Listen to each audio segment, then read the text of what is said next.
Welcome back to the Vandy Sports Podcast alongside Joey Dwyer. I'm Billy Derrick. We are on West End. Football season is just under a month away. Joey getting set for Vanderbilt and Virginia Tech August 31st, actually.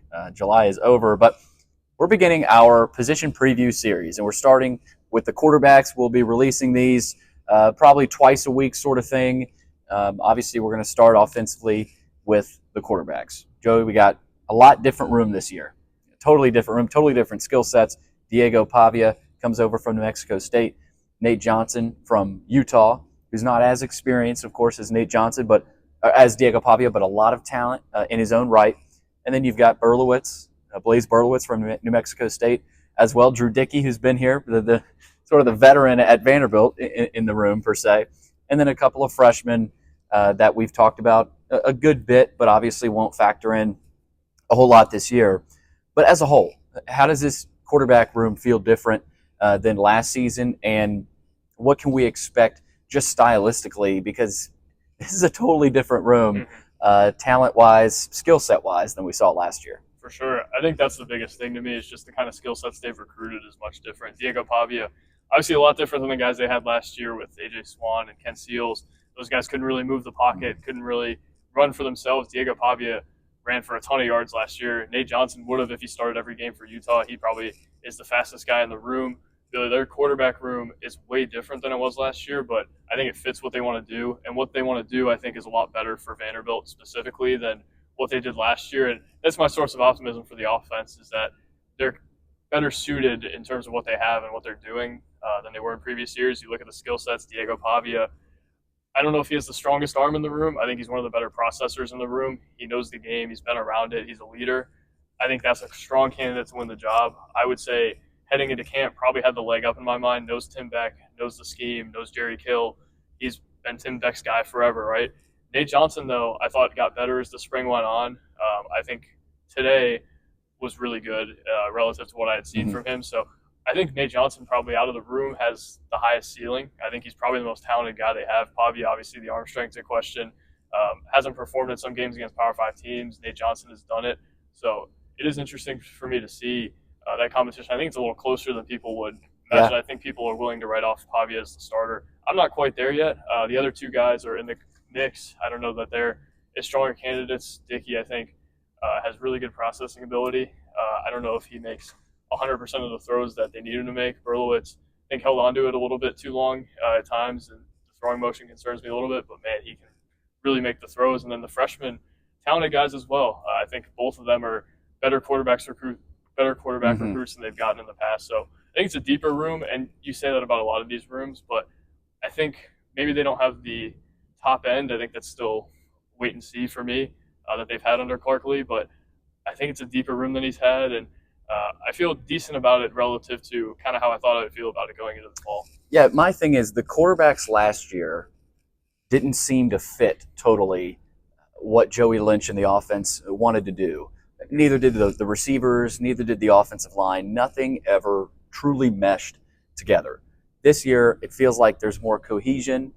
Now, quarterback to receiver needs some work. Today was better, but I just think between Tim Beck, Jerry Kill, what they want to do offensively works better this season with the quarterbacks they have as opposed to what they wanted to do last year. That, to me, is the biggest thing. I mean, we were watching a drill earlier today. They're practicing option pitches.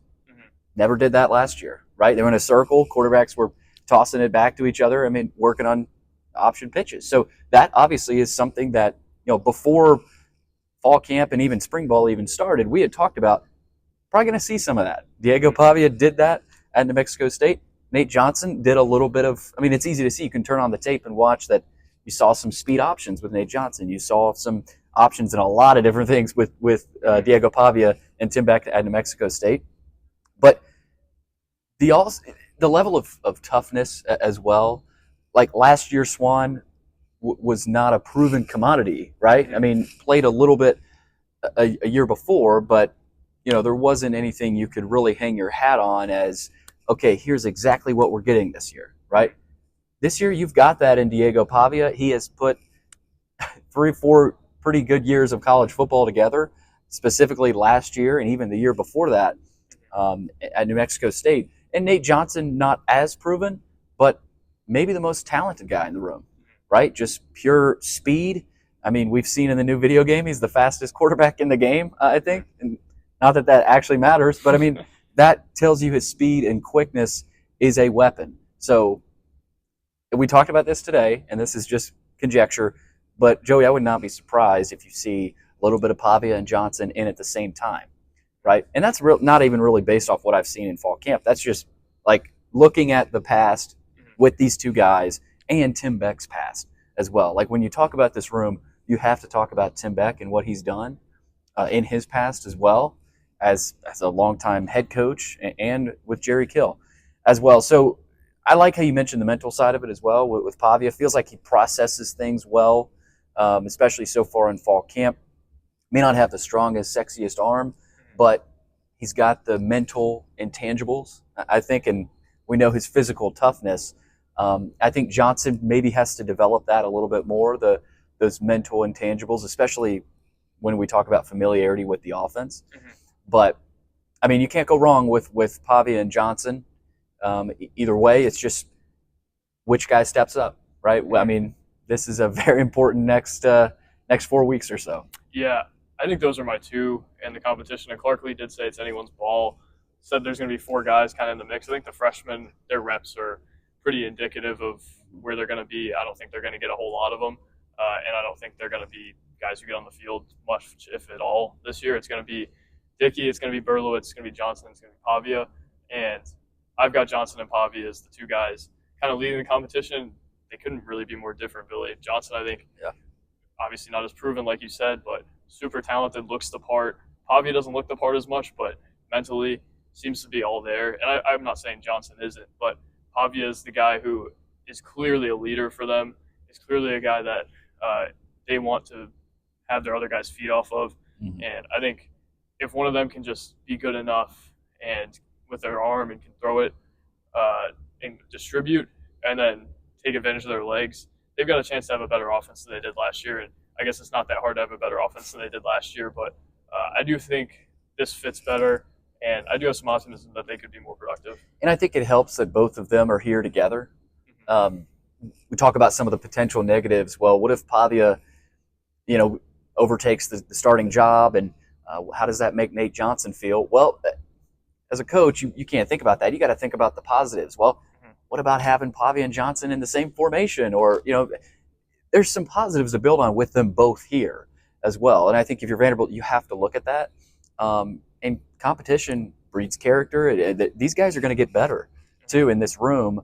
So I think that is something we can't forget about. Like if Johnson wasn't here or vice versa, if Pavia wasn't here and it was just Johnson and then Berlowitz and then Dickey, maybe you don't see as much improvement these next 3 or 4 weeks as you would have. So I think that competition really does help. But, man, it's going to be interesting because you can't sleep on Berlowitz and Dickey because at times here in the last couple of days, I know it's still early, have looked good. And the offense as a whole looked better today. So the receivers are extremely important to these quarterbacks as well. I know we're going to talk about the receivers later, but these quarterbacks have, like Pavia hasn't gotten a ton of time in with Fungi, Skinner, and the other receivers.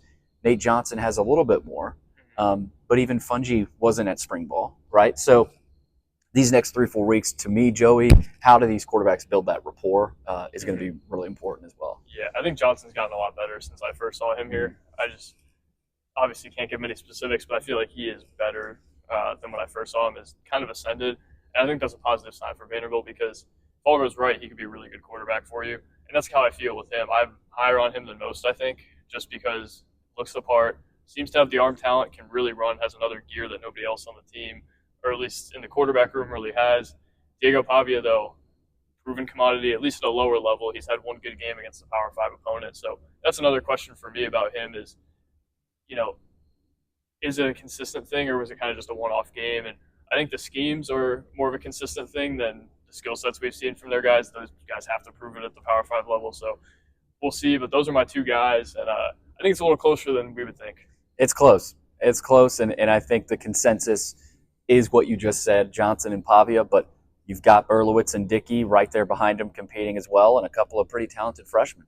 So That'll do it for the quarterbacks. Coming up next, what do you say? Running backs? Running backs. All right. Running backs. We'll do running backs first with our position preview series. That's Joey Dwyer. I'm Billy Derrick. Thanks for checking out another episode of the Vandy Sports Podcast.